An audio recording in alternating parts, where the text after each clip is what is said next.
I paid rent, food, and bills for my daughter and son-in-law for 8 years. When the fire destroyed my house, they laughed. I don't do charity. My house is not a shelter. Those words came out of Jessica's mouth as I stood at her door, an old suitcase in my hand and ash still on my clothes. Ryan, her husband, let out a laugh from the sofa. That sofa I paid for. In that living room I maintained. With the electricity that came out of my bank account for almost a decade. I smiled silently. I said nothing. I just nodded, turned around, and left. But before I left, I took out my cell phone and dialed a number I had saved for months. The bank answered on the second ring. I want to cancel all automatic transfers in the name of Jessica Miller and Ryan Miller. All of them, starting today. The voice on the other end asked for confirmation. I gave it. I hung up, I put the phone away, and I walked toward the street without looking back. The next day, my cell phone had 45 missed calls. But let me tell you how I got there. Because this story doesn't start with a fire. It starts much earlier. It starts with a little girl with big eyes who used to sleep on my chest and call me her hero. Jessica was born in the early hours of an April morning. She came into the world crying loudly, with her fists clenched, as if she already knew life wouldn't be easy. I was 25 years old and alone. Her father had left 6 months earlier. When he found out she was on the way, he left me with 2 jobs, an apartment the size of a shoebox, and a broken promise. But when I held her in my arms for the first time, none of that mattered. She was mine, and I was going to be enough for both of us. I raised her by the skin of my teeth, literally. I worked cleaning houses from Monday to Saturday. On Sundays, I washed other people's clothes to earn extra money. Jessica grew up in the houses where I worked, playing in the kitchens while I mopped floors. The women I worked for sometimes gave her cookies. Other times, they looked at me with pity, but I kept my head high because I was building something. I was giving her a life. I remember the smell of her hair after a bath, that scent of cheap soap that lingered on my hands when I combed her hair before bed. I remember how she would hug me with all her strength when I came home tired from work, as if that hug could take away all the weight of the day. I remember once, when she was 6 years old, she drew me on a piece of paper with a dress full of flowers and wrote underneath in crooked letters, "My mommy is the prettiest in the world." I kept that drawing for years. I took it with me to every new place we moved. I put it on the wall of every place we lived. It was my reminder that all the effort was worth it. Jessica grew up. She became a teenager. She started to look at me differently. She no longer ran to me when I got home. She no longer hugged me. She started to be ashamed of my job, my clothes, my worn-out hands. But I understood. Or at least that's what I told myself. It's normal. It's part of growing up. She'll get over it. But she didn't get over it. At 22 years old, she met Ryan, a tall man with an easy smile and smooth words. I liked him at first. He seemed polite. He seemed to treat her well. He introduced me as his future mother-in-law with an exaggerated bow that made me laugh. Jessica seemed happy, and that was the only thing that mattered to me. They got married a year later. It was a small wedding at City Hall. I paid for lunch for 10 people at a modest restaurant. Jessica wore a white dress we bought together at a thrift store. She looked beautiful, and when she hugged me after the ceremony, I felt like it had all been worth it. That was the last real hug I received from her. 2 months after the wedding, Jessica came to my house. She came with Ryan. They both had long faces. They sat in my small living room and told me they were in trouble. Ryan had lost his job. Jessica barely earned enough at the store where she worked. They couldn't pay the rent. They were going to be evicted. "Mom, we need help. Just for a few months. Until Ryan finds something better." I looked at my daughter. I saw in her eyes the same plea she had when she was a child and wanted something we couldn't afford. And as always, I couldn't tell her no. I gave them $400 that day. It was almost everything I had saved. They promised to pay it back in 3 months. 3 months passed, then 6, then 1 year. The money never came back, but the requests did. "Mom, we need you to pay the electric bill this month. Mom, the groceries are so expensive. Mom, Ryan's car needs a repair." And I paid. I always paid. Because she was my daughter. Because I had worked my whole life so she could have more than I had. Because that's what mothers do. They sacrifice. They break themselves into pieces if necessary. But the pieces were never enough. After 2 years, they weren't requests anymore. They were demands disguised as urgent needs. Jessica stopped saying please. Ryan stopped pretending to be ashamed. They just sent me messages with amounts and dates, and I transferred the money without a word. $1,500 a month for rent, $500 for food, $200 for utilities and internet, $300 for various expenses that they never explained to me. Sometimes more, when there were emergencies, which there always were. I kept working. At 65 years old, I was still cleaning houses. My back ached, my knees cracked every time I bent down, but I couldn't stop, because my daughter needed me. Oh, so I thought. The truth is, she never needed me. She only needed my money. The years passed like water through my fingers. I turned 70. My body didn't respond like it used to. I had to quit some of my jobs. My Social Security check became my only income, $1,400 a month. Of that, $1,800 went straight to Jessica and Ryan's account. Yes, you read that right. I was paying more than I earned. I used my savings, the little I had left, the savings I had gathered for decades with the dream of one day resting. But mothers don't rest. Mothers give until there is nothing left. And then the fire came. It was a Tuesday night. I was sleeping when the smell of smoke woke me up. At first, I thought it was a dream. Those nightmares where something bad is about to happen, but you can't move. But the smoke was real, and so was the heat. I got out of bed with my heart pounding in my chest. The house was filled with gray smoke. I couldn't see well. I was coughing. My eyes were burning. I groped my way to my bedroom door, and when I opened it, I saw the flames. They were in the kitchen, big, orange, alive, consuming everything in their path. I didn't think. I just acted. I grabbed my cell phone, my documents that I kept in a metal box under the bed, and I ran, barefoot, in my nightgown, out to the street. The neighbors were already outside. Someone had called the fire department. Someone else put a blanket over my shoulders. I could only watch as my house burned. That house where I had lived for 30 years. Where I had raised Jessica. Where I kept every memory of my life. The firefighters arrived 20 minutes later. But it was too late. When they managed to put out the fire, there was nothing left. Just black walls. Ash. Rubble. The roof had collapsed. The furniture was charcoal. My clothes. My photos. The drawing Jessica had made for me as a child. Everything. I sat on the sidewalk and cried.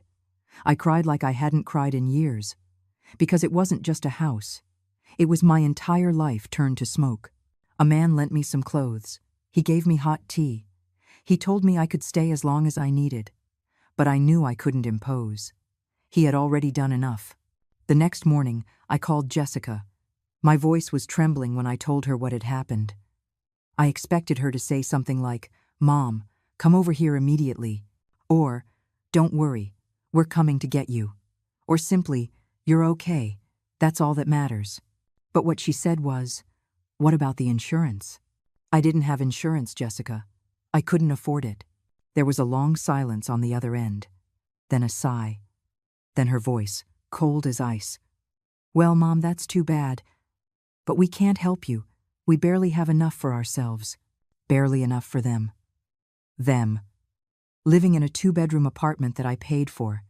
Eating with the money I sent. Who had internet, electricity, water, and cable thanks to my monthly transfers.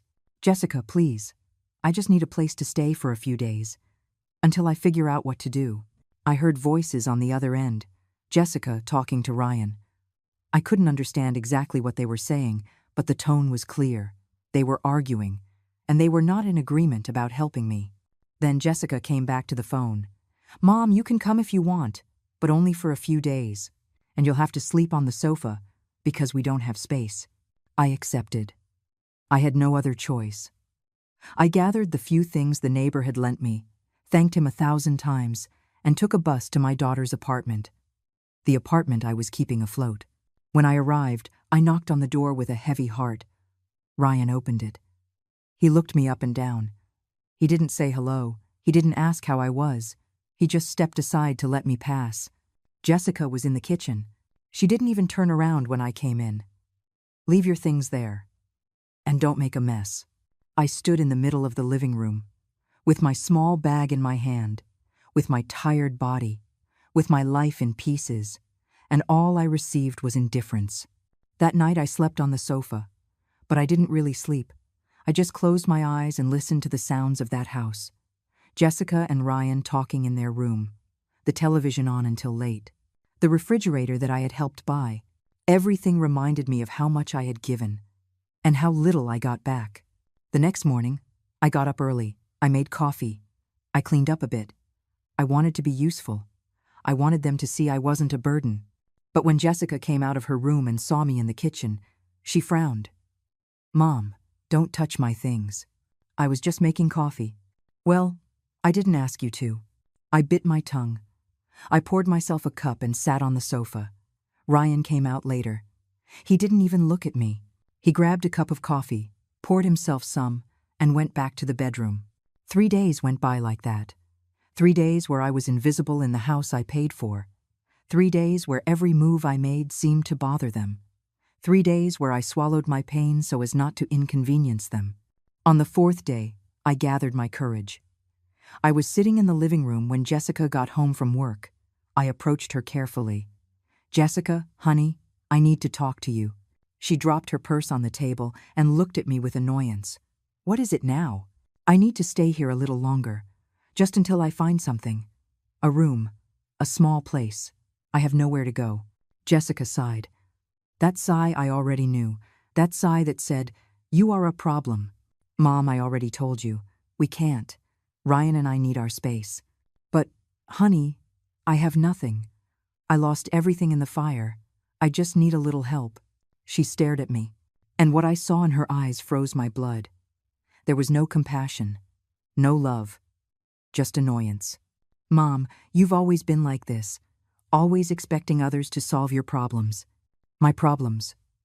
She said my problems. As if I had chosen for my house to burn down, as if I hadn't spent the last 8 years solving hers. But I said nothing. Again. I just nodded and went back to the sofa. That night, Jessica and Ryan went out to dinner. They didn't invite me. They left me there alone with a package of crackers and water. When they returned, they were laughing. They smelled like an expensive restaurant, the kind of place I could never go because my money went to supporting them. I stayed on that sofa for another week. 7 days of heavy silence, 7 days of cold stares, 7 days of feeling like a burden in my own daughter's life. And then that moment came, the moment that changed everything. It was Friday night. Jessica was on the phone with a friend. I was on the sofa, pretending to read an old book I had found on a shelf. But I was listening. I couldn't help but listen. "Yeah, she's still here." "No, I don't know when she's leaving." It's exhausting, I swear. Ryan is already fed up. Her friend must have asked something because Jessica laughed. A dry laugh. "No, we can't just kick her out, but we can't keep her forever either. It's enough that she sends us her Social Security check every month." My heart stopped. "Her check?" "Yeah, of course. $1,400. She pays almost all of our rent. That's why we're still putting up with her. But seriously, if it weren't for that, I would have already told her to find another place." I felt the air leave my lungs. I kept listening. I couldn't move. I know it sounds bad, but it's the truth. And Ryan says the same thing. If she didn't have that check, it wouldn't even be worth having her around. There it was. The truth. Naked. Raw. Unvarnished. I wasn't her mother. I was a source of income. A monthly check with legs. I sat motionless on that sofa. The book trembled in my hands, but I couldn't let it go. If I let it go, if I made any noise, Jessica would know I had heard, and a part of me, the cowardly part that was left, didn't want that confrontation. Jessica kept talking to her friend, kept laughing, kept describing how annoying it was to have me there, as if I were a pest, as if my presence dirtied her house, the house I paid for. When she hung up, She walked through the living room without looking at me. She went into her room and closed the door. I heard her voice mixed with Ryan's. I heard laughter. I heard the sound of the TV turning on, and I was still there, sitting, with the book in my hands, with my daughter's words bouncing around in my head like bullets. If she didn't have that check, it wouldn't even be worth having her around. I didn't sleep that night. I stared at the ceiling, counting the cracks, trying to understand at what point I had become so invisible, at what point I had stopped being a person and become a number in a bank account. I remembered all the years I had worked until my bones ached, all the times I ate plain rice so Jessica could have meat on her plate, all the nights I stayed up sewing her clothes because we couldn't buy new ones, all the times I said no to my own needs to say yes to hers. And now this. The next morning, I got up before them. I made coffee again. This time, I didn't do it to be nice. I did it because I needed to keep my hands busy. I needed to do something normal, while my world fell apart inside. Jessica came out of her room yawning. She grabbed a mug without saying good morning. She sat at the table and took out her phone. She didn't even look at me. Ryan appeared later. He did the same. Coffee, table, phone, silence. I watched them from the kitchen, and I wondered how I had raised a person capable of such coldness. I wondered at what point I stopped teaching her about gratitude. Or if I had, and she simply chose not to listen. The days passed, each one heavier than the last. Every interaction with them was like walking on eggshells. I was afraid to speak, afraid to ask, afraid to exist in this space that was supposedly also mine. One afternoon, Jessica came home with grocery bags. Bags full of expensive food, imported cheeses, wine, premium meats. She put them in the refrigerator while I sat in the living room. She didn't offer me anything. She didn't say, "Mom, I bought something for you too." She just put everything away and went to her room. That night, I ate bread and butter. They had steak with potatoes and salad. I know because the smell filled the entire apartment. I stayed on the sofa, pretending I wasn't hungry, pretending I didn't care. But I did care. Not about the food, but about what it represented. The contempt, the indifference, the clear message that I didn't even deserve the scraps of what my money bought. The next day, Ryan spoke to me for the first time in a week. I was in the living room watching television when he got home from work. "Carol, I need you to do me a favor." I looked at him, surprised. It was the first time he had spoken to me without me asking something first. "What do you need?" "This month's transfer hasn't arrived yet. It's already the 15th, and the rent is due tomorrow." Ah, of course. It wasn't a favor. It was a reminder. A complaint disguised as casual conversation. "I already made the transfer, Ryan. It should be processing." He nodded without saying thank you. He went to his room. That was it. That was our interaction. A reminder that I was only good for one thing. The days turned into weeks. 2 weeks living on that sofa. 2 weeks feeling my dignity fade a little more each day. 2 weeks where I began to understand something I was terrified to admit. My daughter didn't love me. Maybe she never had.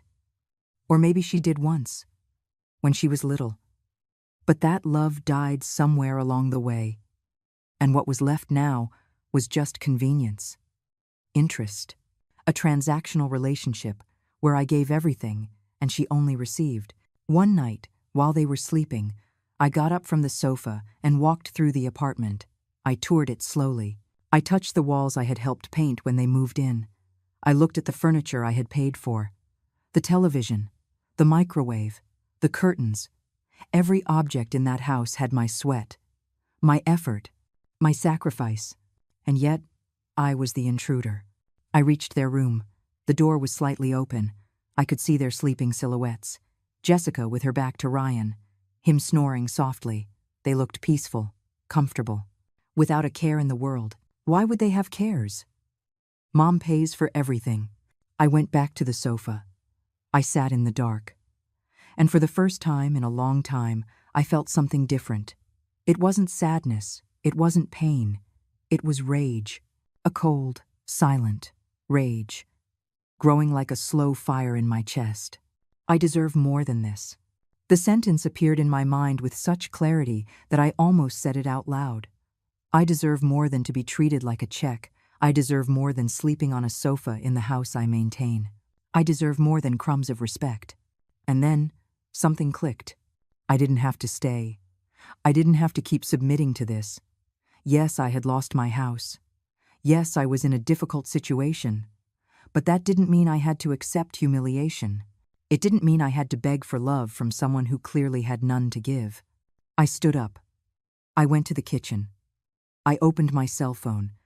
I searched my contacts until I found a name I hadn't dialed in years. Sharon Wallace. My childhood friend. The woman I grew up with in the same poor neighborhood. The one who moved to another state 15 years ago but always sent me a message at Christmas. I looked at the time. 3 a.m. Too late to call. But I wrote her a message. Sharon, it's Carol. Sorry to write at this hour. Can we talk tomorrow? I need some advice. I left the phone on the table. I didn't expect an immediate reply. I went back to the sofa.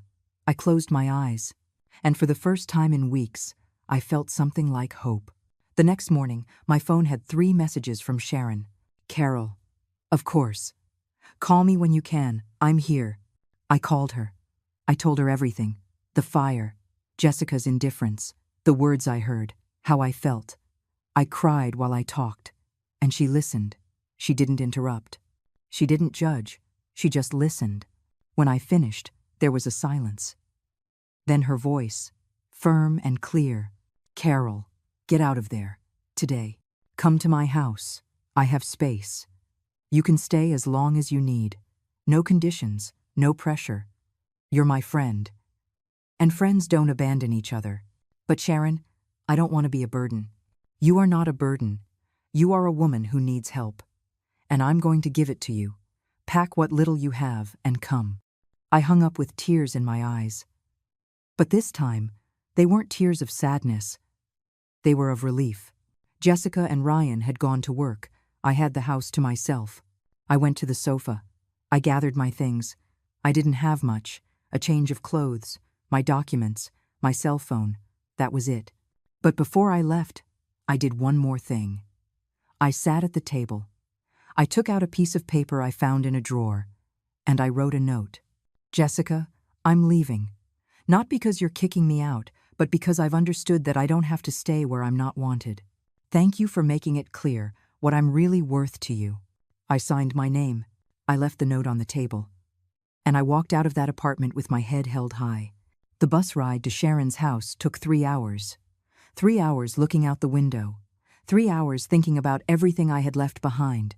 Not just Jessica's apartment, but years. Decades of devotion, of sacrifice, of giving myself completely, hoping that one day my daughter would see everything I did for her. But she did see it. And she didn't care.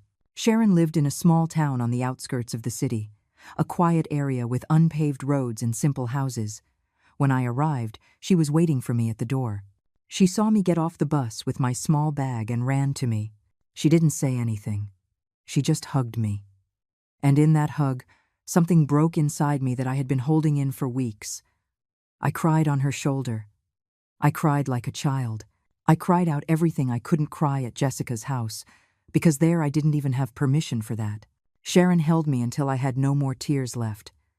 Then she took my hand and led me inside. Her house was small but warm. It smelled like fresh coffee and homemade bread. There were plants in the windows, photos on the walls. Life. There was life in every corner. Sit down. I'll get you something to eat. I'm not hungry, Sharon. I don't care. You're going to eat anyway. She made me a plate of scrambled eggs, bacon, and toast. She put the plate in front of me and sat beside me. She didn't say eat. She didn't say anything. She just sat with me while I, slowly, began to eat. And it was strange. Because that simple plate, that simple food, tasted better than anything I had tried in weeks. Because it came with something I hadn't received in a long time. Affection. When I finished, Sharon cleared the plates and showed me the room where I would be staying. It was a small room with a single bed, a nightstand, and a window that looked out onto the garden. It's not much, but it's yours. For as long as you need. Thank you, Sharon. You don't know how much this means. She touched my shoulder tenderly. I know exactly how much it means. Because I've been alone too. And I know what it's like for someone to offer you a hand when you need it most. That night I slept in a real bed. With clean sheets, with a soft pillow. And for the first time in a long time, I slept through the night. Without interruptions, without fear, without that constant weight on my chest. The next morning, I woke up to the smell of coffee. I left the room and found Sharon in the kitchen making breakfast. She smiled when she saw me. Good morning. How did you sleep? Like I haven't slept in years. I'm glad. Sit down. It's almost ready. We had breakfast together. We talked about simple things. The weather, her neighbors, her cat, who was named Buddy and spent all day sleeping on the sofa. We didn't talk about Jessica. We didn't talk about the fire. We didn't talk about anything heavy, and that was a relief. After breakfast, Sharon had to go to work. She cleaned at a school in town. She told me she would be back at noon and to make myself at home. That I could use whatever I wanted. That I didn't have to ask permission for anything. I stayed alone in that quiet house. I walked through the rooms. I sat in the garden. I looked at the flowers Sharon cared for with so much love. And for the first time in a long time, I could breathe. But the peace didn't last long. At 11 in the morning, my cell phone started ringing. It was Jessica. I declined the call. It rang again. I declined it again, and again, and again. Then the messages started. Mom, where are you? Mom, answer the phone. Mom, this is ridiculous. You can't just leave like this. I read the messages without responding. I had nothing to say to her. I had already said everything I needed to in that note I left on her table. But Jessica didn't give up. The calls continued, one after another, until I finally turned off the phone. I needed silence. I needed to think. I needed to decide what I was going to do with my life from now on. When Sharon returned at noon, I told her about the calls. She frowned. What are you going to do? I don't know. Part of me wants to answer. She's my daughter. But another part knows that if I answer, she'll manipulate me. She'll make me feel guilty, and I'll end up going back. Then don't answer. Not until you know exactly what you want to say. She was right. I wasn't ready to talk to Jessica. I wasn't ready to face her. I was still processing everything. I was still healing. 3 days passed. 3 days of peace at Sharon's house. 3 days where I started to feel like a person again. Not a burden, not a check, but as Carol. A 70-year-old woman who had worked all her life, who had loved with all her heart, who deserved respect. During those days, Sharon and I talked a lot. I told her about the 8 years of paying for everything for Jessica. I told her about the humiliations, about how I felt invisible in my own life. And she listened without judgment, without saying I told you so, without making me feel foolish. She just listened. One night, while we were drinking tea in her garden, Sharon told me something that stuck with me. Carol, do you know the problem with giving so much? People get used to it. And when you get used to receiving, you stop being grateful, you stop valuing it, and you start demanding it like it's your right. That's exactly what happened with Jessica. Yes. And now you have to decide if you're going to keep allowing it or if you're going to set a boundary. A boundary. The word sounded so simple. But it implied something enormous. It implied saying no. It implied confronting my daughter. It implied accepting that maybe our relationship would never be what I dreamed. On the 4th day, I turned on my phone. I had 63 missed calls, all from Jessica, and messages. So many messages. The first ones were demanding, the middle ones were angry, and the last ones were desperate. Mom, please. We need to talk. Mom, don't be childish. Mom, the rent is due tomorrow and we don't have the money. There it was. The truth behind all those calls. They didn't miss me. They weren't worried about me. They just needed my money. I read each message calmly, and something inside me hardened, like metal cooling, like cement drying. Sharon came into the room and saw me with the phone in my hand. Are you okay? Yes. I think I'm finally seeing things clearly. What are you going to do? I'm going to do something I should have done years ago. I got a piece of paper, and I started writing. I wrote down every expense I had paid for Jessica and Ryan over the last 8 years. Rent, food, utilities, repairs, emergencies, everything. When I finished, I added up the numbers, and the total left me breathless. $172,800. That's what I had spent on them. $172,800 that I could have used for my retirement, to live with dignity, to have a safety net in case of emergencies. Like a fire. But no. I spent it on 2 people who saw me as an ATM. Sharon looked at the paper over my shoulder and let out a low whistle. My God, Carol. I know. And now? Now I'm going to do something about it. The next morning, I called the bank. I asked to speak to an advisor. I explained my situation. I told him I needed to cancel all the automatic transfers I had set up to the account of Jessica Miller and Ryan Miller. Are you sure, Mrs. Peterson?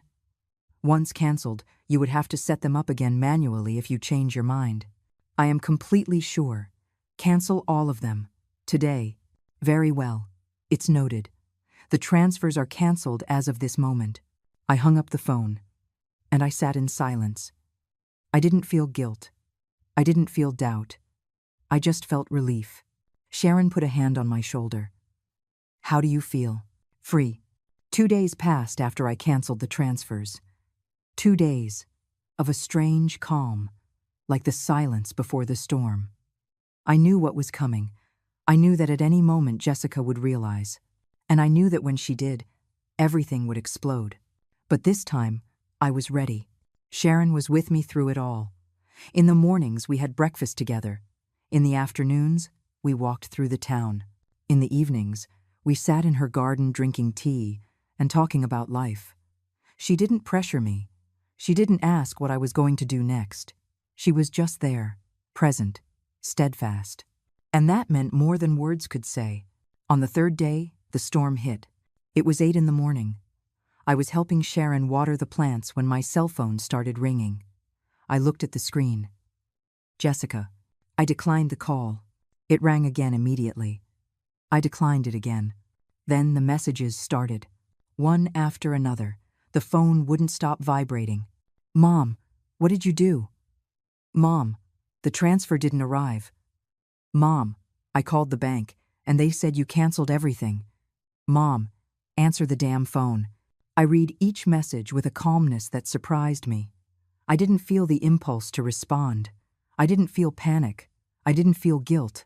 I just felt I was doing the right thing. Sharon came over and looked at my phone. Is it her? Yes. Are you going to answer? Not yet. The calls continued all morning, one after another, insistent, desperate. But I didn't give in. I kept the phone on silent and went on with my day. I helped Sharon with the housework. I made lunch. I watered more plants. And for every call I declined, I felt a little stronger. In the afternoon, Ryan started calling too. That surprised me. In 8 years, Ryan had never dialed my number. He had never called to ask how I was. He had never sought me out for anything not related to money. And now his name was flashing on my screen, over and over. I declined his calls too. By evening, the messages changed tone. They were no longer demanding. Now they were threatening. Mom, this is crazy. You can't just leave us like this.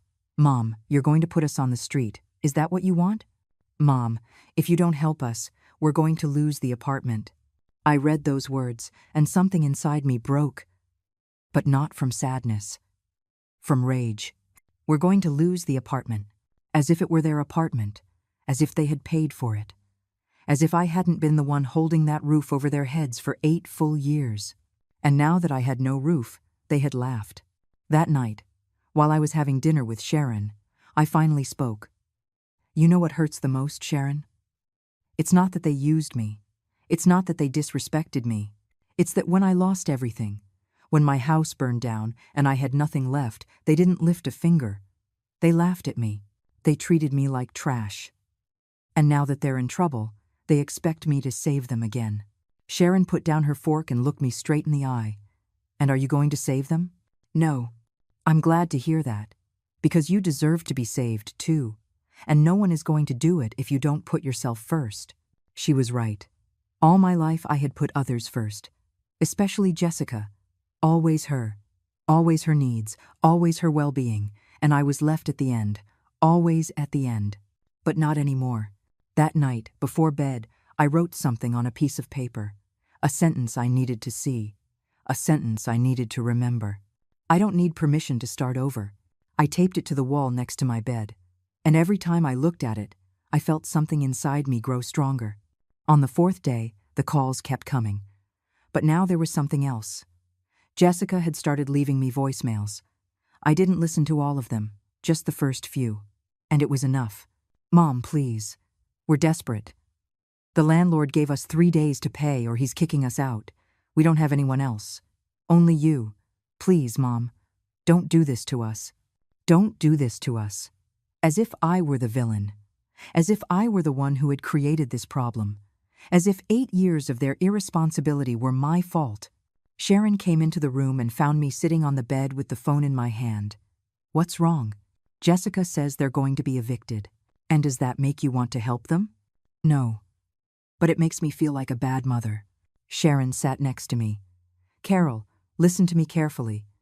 A bad mother is one who abandons her children, who doesn't feed them, who doesn't teach them values. You did the complete opposite. You gave them everything. Too much. And they took advantage. That doesn't make you a bad mother. It makes them bad children. Her words hit me hard. But it was the truth, and I needed to hear it. I got up from the bed and went to the mirror. I stared at my reflection. The wrinkles around my eyes, the gray in my hair, the hands worn from so much work. That was the face of a woman who had given everything, who had sacrificed everything, and she deserved better. On the 5th day, I made a decision. I needed legal help. I needed to know what my rights were. I needed to understand if I could recover even a part of what I had given. Sharon recommended a lawyer in town. His name was Patrick Hines. He had a small office on Main Street. Sharon said he was a good person and didn't charge much. I made an appointment for that same afternoon. When I arrived at the office, Patrick greeted me with a kind smile. He was a man in his 50s, with thick glasses and a calm voice. Please, sit down, Mrs. Peterson. How can I help you? I told him everything. From the beginning. The 8 years of paying for Jessica and Ryan. The fire. The humiliation. The desperate calls now that I had cut off the money. He listened in silence. He took notes from time to time. He didn't interrupt me once. When I finished, he took off his glasses and cleaned them with a handkerchief. Mrs. Peterson, I'm very sorry for what you've been through, and I want to be honest with you. Legally, it's going to be difficult to recover that money. Because they were voluntary transfers. There's no contract. There's no written agreement where they committed to paying you back. My heart sank. So I can't do anything. I didn't say that. I said it will be difficult. But not impossible. We can try a case for unjust enrichment. We can demonstrate that you gave them money under the implied promise that it was temporary, that they took advantage of your goodwill. It's no guarantee we'll win, but we can try. And how much would that cost? Normally, I would charge $1,000 for a case like this. But I'll give you a discount.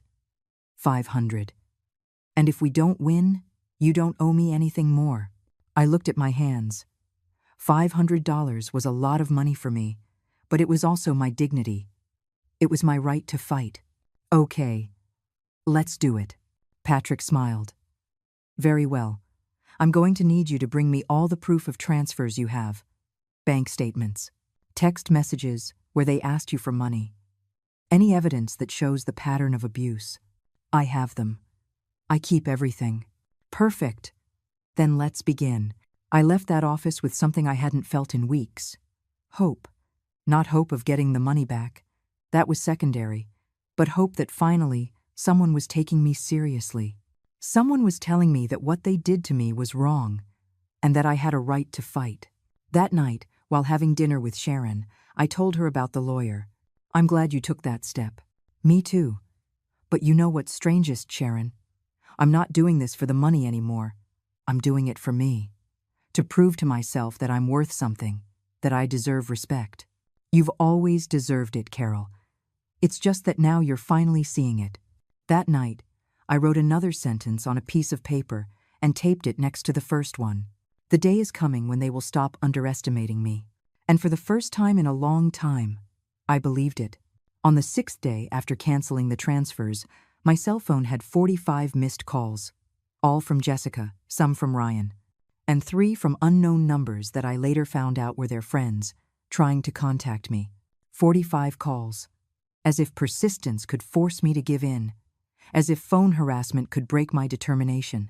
But I was no longer the same woman who had left that apartment days ago. Something had changed inside me. Something had hardened. Not in a cold or cruel way, but in a necessary way. Like when a broken bone heals stronger than before. That morning, while making coffee with Sharon, I finally picked up the phone and listened to one of the most recent voicemails. Jessica's voice sounded different. It wasn't rage anymore. It wasn't entitlement. It was panic. "Mom, please. They're kicking us out tomorrow. The landlord already notified us. Ryan lost his job last week and I don't earn enough. If you don't help us, we'll end up on the street, with our things on the sidewalk. Is that what you want? For your own daughter to be evicted?" I closed the message. Sharon was watching me from the table. What did she say? That they're being evicted tomorrow. And how does that make you feel? I thought about it. How did it make me feel? Years ago, I would have run to save them. I would have found a way to get the money. I would have sold what little I had. I would have begged if necessary. But now it was different. It makes me feel sad. But not guilty. Sharon nodded in approval. That's the right answer. Because the truth was clear. I hadn't put them in that situation. They put themselves there. 8 years of living beyond their means. 8 years of not saving a single cent. 8 years of assuming Mom would always be there to rescue them. And now that Mom wasn't, reality was hitting them. That afternoon, I received another message. This one was different. It was long, desperate. And for the first time, Jessica used words I never thought I'd hear from her. "Mom, I know we've been unfair to you. I know we treated you badly. I know that when you lost your house, we weren't there for you. I'm sorry. I'm truly sorry. But please, don't leave us like this. We're your family. I'm your daughter. I promise things will change. I promise we'll value you. Just help us this one more time, please." I read that message 3 times. I searched for sincerity in every word. I looked for any sign that she really meant it, but all I found was manipulation. Calculated words to tug at my heart, to make me feel obligated. And maybe a month ago, it would have worked. But not now, because I had learned something fundamental. Apologies without real change aren't apologies. They're strategies. And I was tired of being part of their survival strategy. I didn't answer the message. That evening, Patrick Hines called me. He had reviewed all the documentation I had brought him. Bank statements, screenshots of messages, everything. "Mrs. Peterson, I have good news and bad news." "Tell me the bad news first." "The bad news is that legally, it will be very difficult to recover all the money. As I said, there's no contract. But the good news is that we have enough evidence to prove a pattern of financial abuse. Messages where they demanded money. Constant transfers for years. And most importantly, I have the messages where you asked them for help after the fire and they refused. That demonstrates the one-sided nature of the relationship. And what does that mean? It means we can file a lawsuit. We might not get the $172,000 back, but we can seek partial compensation. And more importantly, we can legally establish that you owe them nothing, that they have no right to continue harassing you. That last part caught my attention. Can they stop calling me? With a restraining order, yes. If they continue to harass you by phone after you explicitly ask them to stop, we can seek legal protection. I want to do that. I want them to stop. Very well. I'll prepare the documents. I need you to send them a formal message. Clear, direct. Telling them you do not want to be contacted anymore. Save that message as evidence. And if they continue after that, we have cause to act. Okay, I'll do it. I hung up and stared at the phone. The time had come. The time to tell them what I really thought, what I really felt. unfiltered, unafraid. I opened the conversation with Jessica. My fingers trembled over the keys. But I started to write. Jessica, for 8 years, I supported you. I paid your rent, your food, your bills, everything. I worked until my body ached. I sacrificed my own well-being for yours. When I lost my house in the fire, I asked you for help, and you laughed. You told me your house wasn't a shelter. You treated me like trash. And now that I've canceled the money, you call me, desperate, not because you miss me, not because you're worried about me, but because you need my money. That tells me everything I need to know about what I'm really worth to you. I am not going to help you. I am not sending you 1 more cent. And I do not want you to call me again. If you continue to contact me, I will take legal action. This conversation ends here. I reread the message 5 times before sending it. Every word was true. Every word hurt. But every word was necessary. I pressed send. And then I blocked her number. I also blocked Ryan's number. And the unknown numbers that had been calling me. Silence. Finally, there was silence. I sat in Sharon's garden. The night was quiet. I could hear crickets. The wind rustled the leaves gently, and I was at peace. Sharon came out with 2 cups of tea and sat next to me. Did you do it? I did it. How do you feel? Light. Like a weight has been lifted from my shoulders. Because that's exactly what had happened. For years, I had carried the responsibility for Jessica's life, her problems, her decisions, her failures. And now, I had finally let go of that burden. It was no longer my responsibility. The following days were strange. There was a calm I wasn't used to feeling. No urgent calls, no messages demanding money, no crisis to solve. Just quiet days at Sharon's house. In the mornings, I helped with the housework. In the afternoons, I read books I had wanted to read for years but never had time. In the evenings, I walked through the town and met the neighbors. Kind people. People who greeted me with warmth. People who didn't know me as Jessica's mom, but simply as Carol. And that felt good. One afternoon, while I was watering the plants, a neighbor came over. Her name was Maria Ortiz. She was an older woman, about 80 years old, but with incredible energy. You're Sharon's friend, aren't you? Yes, I'm Carol. It's nice to meet you. I've heard your story, Sharon told me a little. I hope you don't mind. No, it's fine. Maria looked at me with eyes full of understanding. You know, I had a daughter like that, too. A daughter who only looked for me when she needed something. It took me years to understand that I wasn't her mother. I was her bank. And when I finally cut off the money, she disappeared from my life. That was 15 years ago. And you know what? It was the best thing I could have done. Have you never seen her again? No. And at first, it hurt. A lot. But over time, I understood that I didn't lose a daughter. She lost a mother. Because real daughters don't abandon their mothers when the money runs out. Her words resonated deep within me. Because she was right. If Jessica disappeared from my life now that there was no money involved, then there was never a real relationship. There was only a transaction. And I deserve more than that. 2 weeks passed since I sent that last message to Jessica. 2 weeks of absolute silence. No calls, no messages, nothing. And that silence told me more than 1,000 words. It told me that when the money stopped, the interest in me stopped too, exactly as Maria had said. During those weeks, something began to grow inside me. It wasn't happiness, not yet. But it wasn't sadness either. It was something in between. It was acceptance. I was accepting that the relationship with my daughter would probably never be what I had dreamed. And I was learning to live with that. Patrick Hines called me one afternoon with news. Mrs. Peterson, I filed the lawsuit. Jessica and Ryan were served this morning. They have 30 days to respond. And what do you think will happen? Honestly, I think they'll try to negotiate.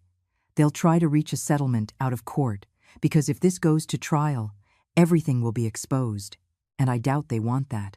I don't want their money, Patrick. I just want them to leave me in peace. I understand. But it's important to set a precedent. It's important to make it legally clear that you no longer owe them anything, that this chapter of your life is over. He was right. It wasn't just about the money. It was about closing a chapter. It was about putting a clear and final end to it. 3 days later, Patrick called me again. This time his voice sounded surprised. "Mrs. Peterson, you're not going to believe this. Jessica wants to talk. She requested a meeting. She says she wants to apologize in person." My heart sped up. A part of me, that part that was still a mother, felt hope. Maybe she understood. Maybe she had finally reflected. Maybe this could be fixed. But another part of me, the part that had learned to protect itself, felt suspicious. "Do you think she's sincere?" "I don't know, but I think you should hear her out. On one condition. The meeting is in my office, with me present. So there's a neutral witness, and so you feel safe." "Okay, I agree." The meeting was scheduled for the following Friday. 5 days of waiting. 5 days where my mind wouldn't stop turning it over.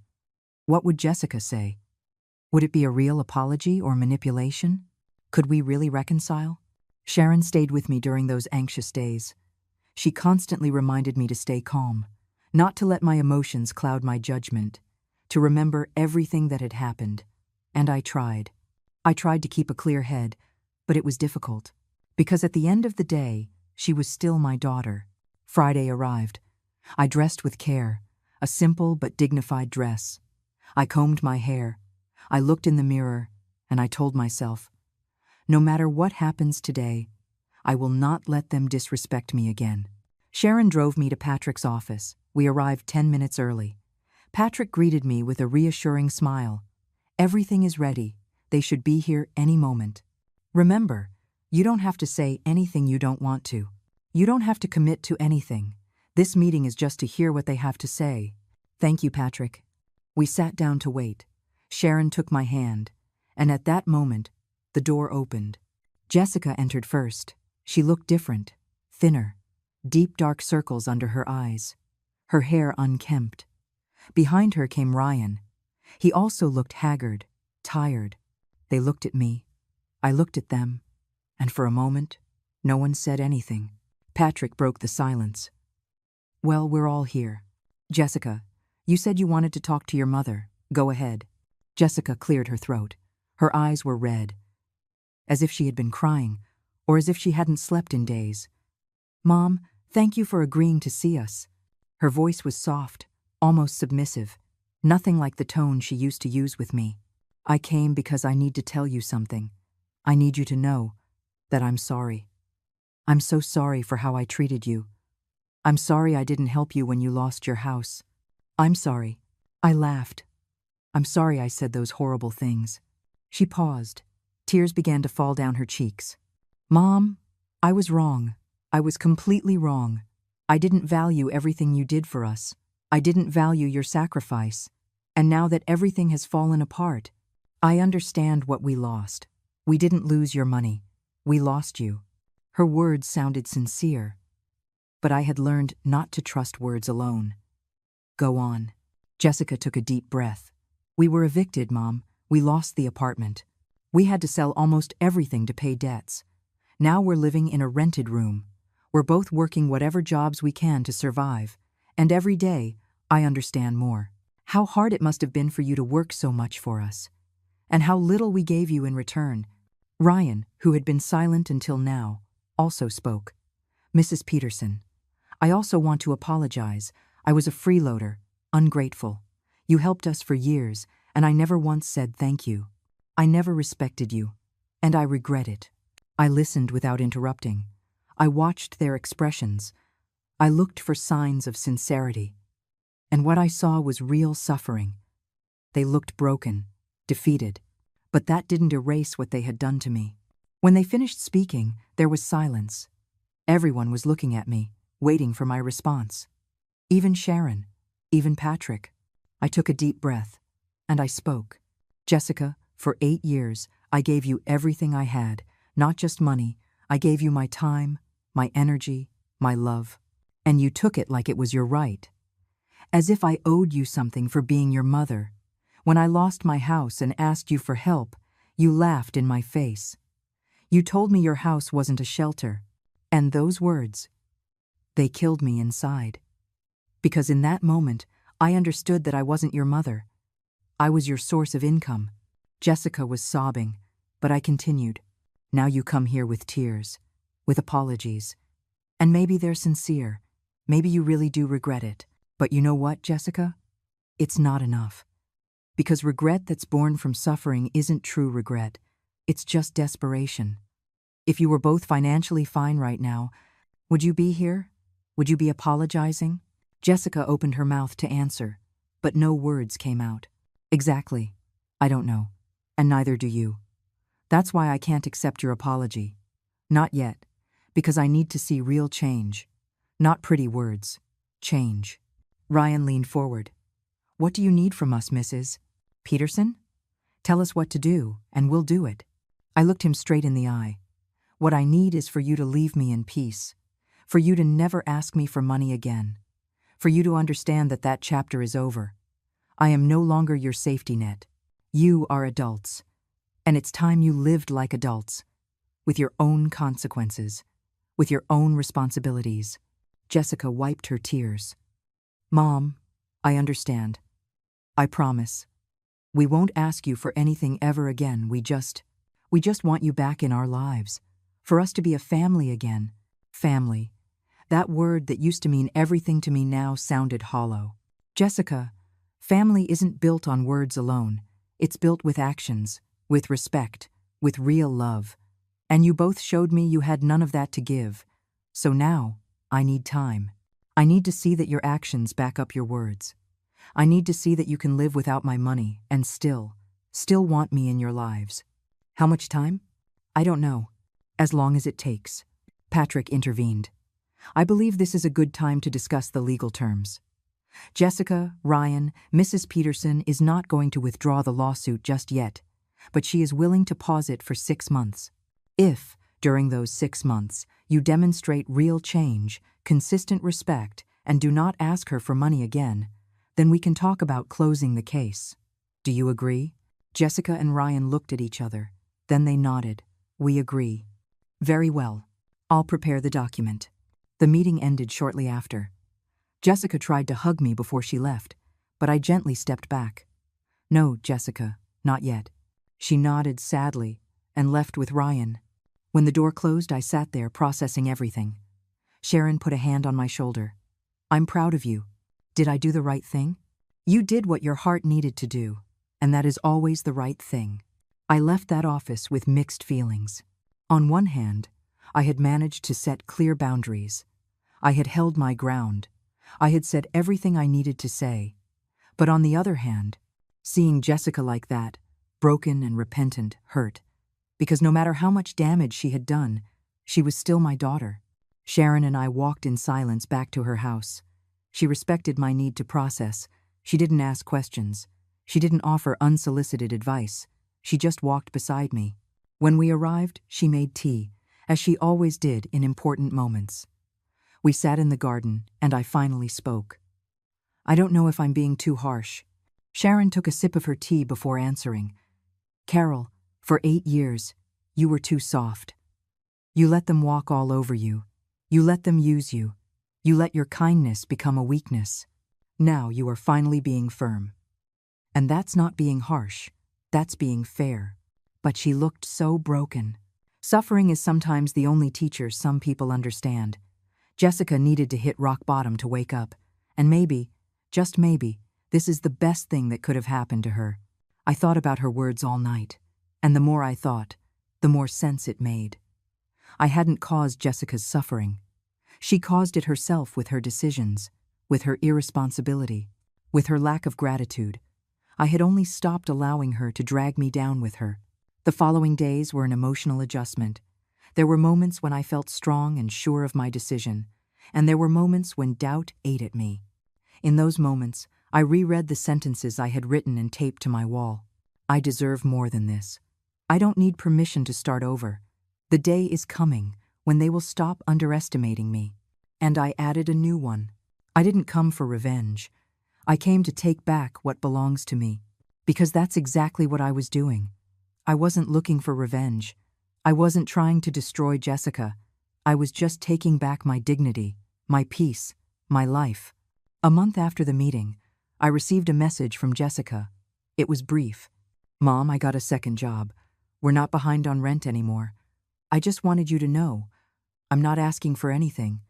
I just want you to know we're trying. I didn't respond immediately. I let it sit. I read it several times.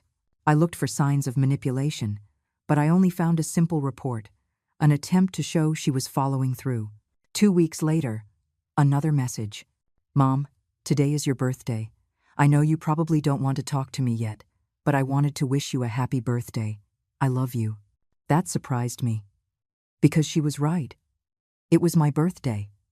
I was turning 71, and I had completely forgotten. I had been so focused on healing, on rebuilding, that I didn't even remember the date. Sharon organized a small celebration. She invited Maria, the neighbor who had told me her story, and Denise, another friend from town I had gotten along with well. They made a cake. They sang happy birthday. And for the first time in years, I celebrated my birthday surrounded by people who truly appreciated me. People who wanted nothing from me except my company. That night, before sleeping, I answered Jessica's message. Thank you for remembering. I didn't say more. But it was a step, a small one, but a step nonetheless. The months continued to pass. Jessica sent occasional messages, never asking for anything, just updates, that she had paid off a debt, that Ryan had found a better job, that they were saving, small reports on her life, and I read them. But I didn't respond to all of them, only some. When I felt it was genuine, when I felt there was no hidden agenda. Meanwhile, my own life began to take shape. Patrick helped me get government assistance for seniors who had lost their homes in disasters. It wasn't much, but it was something, $200 a month in addition to my Social Security. With Sharon's support, I started looking for a place of my own. I didn't want to be a burden to her, even though she insisted I wasn't, but I needed my own space. I needed to rebuild my independence. I found a small one-bedroom apartment in town. It was modest, very modest, but it was mine. The rent was $750 a month.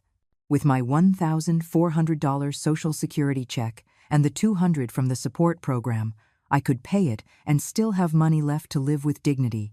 The day I signed the lease, I cried. Not from sadness, from relief. Because after the fire, after losing everything, after the humiliation at Jessica's house, I finally had a place that was mine again. Sharon helped me furnish the apartment. The people in town donated things. A bed, a small table, some chairs, plates, pots, all used, but all given with affection, and that was worth more than any new furniture. The day I moved in, Sharon, Maria, and Denise came to help. We cleaned together, we organized together, and when we finished, we sat on the floor because I didn't have enough chairs yet, and we toasted with orange juice. To new beginnings, Maria said, raising her glass. To new beginnings, we all repeated. That night, I slept in my own bed, in my own room, in my own apartment, and I felt something I hadn't felt in a long time. I felt I was home. 3 months after I moved, Jessica asked to see me again. This time, it wasn't through Patrick. She wrote to me directly. Mom, it's been 4 months since our last meeting. I know you said you needed time, and I've respected that, but I would like to see you, if you want to. No pressure, no expectations. I just want to see you. I thought about it for days. I talked to Sharon, I talked to Patrick, and I finally decided that yes, I would see her, but on my terms.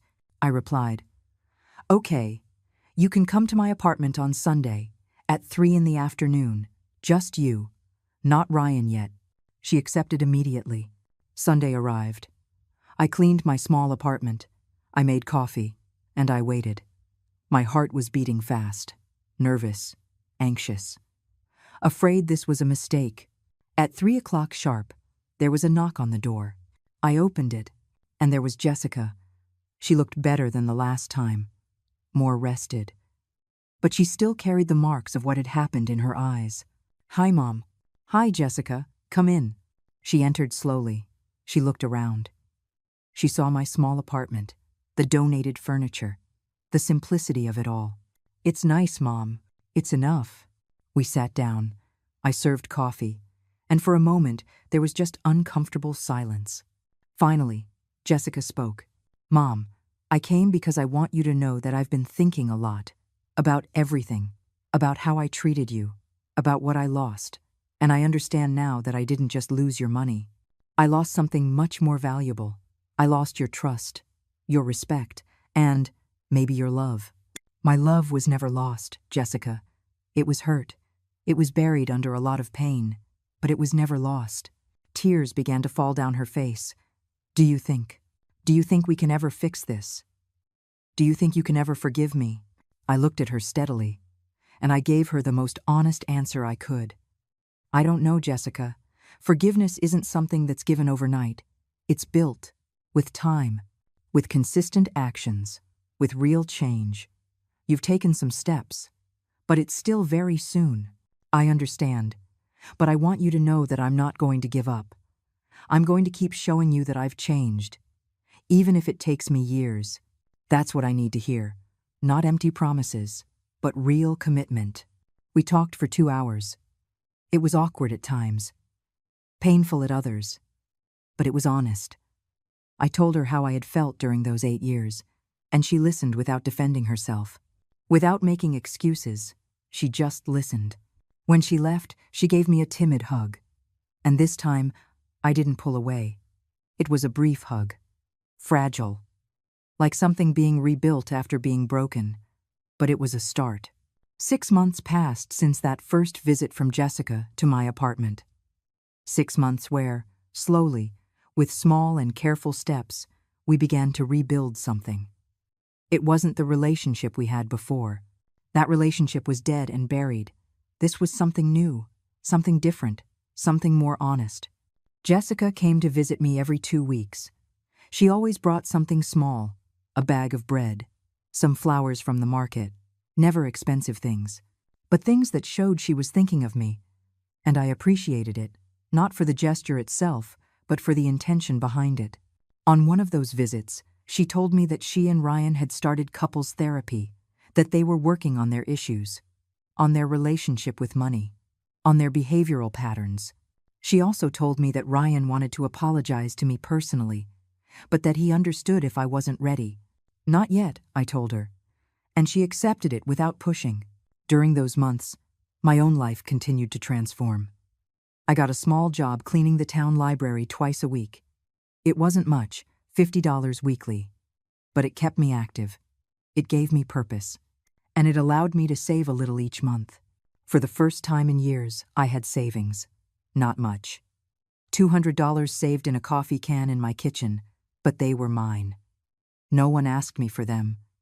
No one needed them more than I did. And that felt like freedom. Sharon continued to be my anchor, my confidant, my soul sister.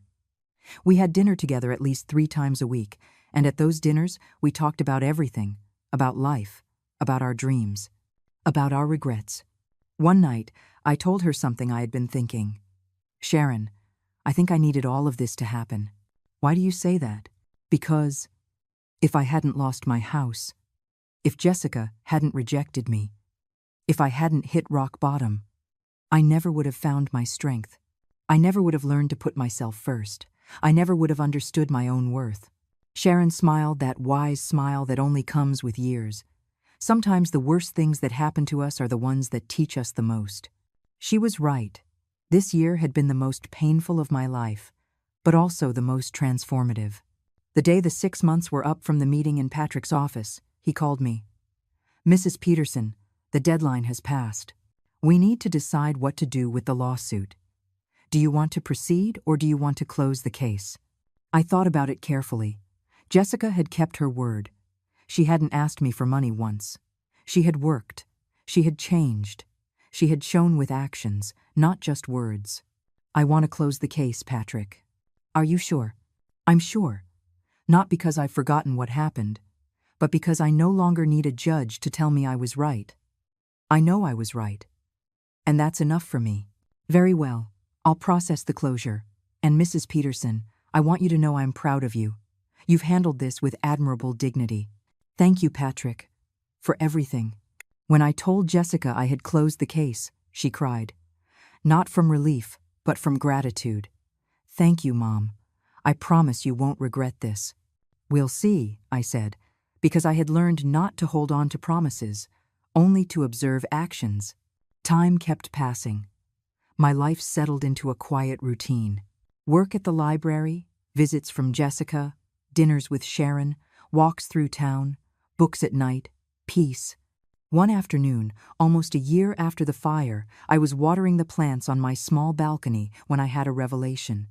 I realized I no longer thought about Jessica every day. I no longer woke up with anxiety, wondering what she would need from me. I no longer defined my worth by what I could give to others. I had reclaimed my life, my identity, my inner peace. That night, I wrote one last sentence on a piece of paper and taped it next to the others. Because in the end, it's not the pension or the house that defines you. It's your ability to get up, over and over again. And I had gotten up. Jessica and I never went back to the relationship we had before. But we built something new. Something based on mutual respect. On healthy boundaries. On real love instead of obligation. She learned to live without depending on me. And I learned to live without carrying her. One day, almost 2 years after everything, Jessica came with news. She and Ryan had saved enough for a down payment on a small house.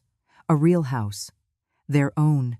"Mom, we want you to come see it." I went. And it was small. Simple. But it was theirs. Paid for with their effort. With their work. "I'm proud of you," I told her. And I meant it. As we toured the house, Jessica took me to a small room at the back. "Mom, this room is for you. For when you want to visit. For when you want to stay. No conditions, no expectations. Just because you're my mom and I love you." I looked at the room. It had a bed, a small table, a window with natural light, and on the wall there was a frame. I got closer to see it. It was my drawing, the one she had made for me when she was 6 years old. The one that said my mommy is the prettiest in the world. The one I thought was lost in the fire. "How did you get this?" "I had it, saved in a box in my apartment for years. When I found out your house burned down, I looked for it. I wanted to give it to you, but at that moment, I was so selfish it didn't even occur to me. I found it a few months ago while cleaning, and I knew it had to be here." Tears ran down my cheeks. Not of sadness, but of something much deeper. Of healing. I hugged my daughter, and this time it was different. It wasn't the desperate hug of someone looking for something. It was the genuine hug of two people who had lost each other and found each other again. I didn't move into that room. My small apartment was still my home, my refuge, my space. But I visited Jessica from time to time, and she visited me. And that's how it worked. We learned to love each other from a healthy distance, from respect, from honesty. I am 72 years old now. My hair is completely white, my hands are more wrinkled, my back hurts some mornings. But my spirit is stronger than ever. I still work at the library. I still have dinner with Sharon. I still walk through the town. I still read. I still live. And when I look back at everything that happened, I no longer feel anger. I don't feel resentment. I just feel gratitude. Gratitude because the fire that destroyed my house did not destroy my spirit. Gratitude because my daughter's rejection taught me my own worth. Gratitude because hitting rock bottom taught me that I could get back up. Sometimes Maria, the neighbor, asks me if I regret cutting off the money to Jessica, if I regret being so harsh, and I always tell her the same thing. I don't regret it, because if I hadn't, I would still be invisible in my own life. I would still be a check instead of a person. I would still be dying slowly while pretending to be alive, and I chose to live. Women of my generation were raised to give, to sacrifice, to put ourselves at the end of the line, always. And that's fine, to a point. But when giving becomes losing your dignity, when sacrificing becomes disappearing, then it's time to stop. It's time to say enough. It's time to remember that you matter too. There are still hard days. Days where I miss the idea of what could have been. Days where I wonder if I was too harsh or not compassionate enough. But then I look in the mirror. I see the woman I am now. I see my strength. I see my recovered dignity. I see my peace. And I know I made the right decisions. This is my story. The The story of a woman who lost everything and found herself in the process. The story of a mother who had to let go of her daughter so they could both grow. The story of 70 years of giving and 2 years of learning to receive. And if there's one thing I want someone to learn from my story, it's this. It is never too late to start over. You are never too old to set boundaries. You are never too broken to heal. Because in the end, it's not the pension or the house that defines you. It's your ability to get up over and over again. It's your ability to say no when everything in you wants to say yes. It's your ability to choose yourself, even when it means disappointing others.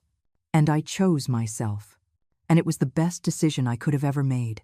Today, I live in my small apartment, with my plants on the balcony, with my books on the nightstand, with peace in my heart, and I am free. Finally, after 72 years, I am free.